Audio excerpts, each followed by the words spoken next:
ఇది మీరు ఇప్పుడు చూడబోయే ఫ్లాటు పోరంకి హై స్కూల్ నుంచి పక్కన ఉన్న పంటకాల రోడ్డుకి చాలా దగ్గరలో, నిడమనూరు రోడ్డుకి, పోరంకి నిడమనూరు రోడ్డుకి దగ్గరలో ఉన్న ఈ ఈస్ట్ ఫేస్ ఫ్లాటు. ఈ ఫ్లాటు ఈస్ట్ ఫేసు 33 అడుగుల రోడ్డు, సిమెంట్ రోడ్డు.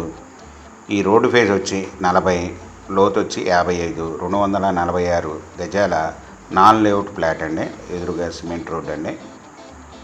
ఈ ఫ్లాటు సరౌండింగ్లో మొత్తం అపార్ట్మెంట్లు, ఇండివిజువల్ హౌజులు కన్స్ట్రక్షన్ చేసి ఉన్న ప్రైమ్ ఏరియాలో ఉన్న ఫ్లాటు. ఈ ఫ్లాటు 1 స్క్వేర్ యార్డ్ వచ్చి 45,000 చెప్తున్నారు, నెగోషియబుల్. ఈ ప్రాపర్టీ వివరాలు డిస్క్రిప్షన్లో ఇవ్వడమైంది. అది చూసి మీకు నచ్చినట్టయితే స్క్రీన్ మీద ఉన్న ఫోన్ నెంబర్కి కాల్ చేయగలరు. మీకు ఈ ప్రాపర్టీ నచ్చినట్టయితే సబ్స్క్రైబ్ చేసుకోండి, షేర్ చేయండి, లైక్ చేయండి.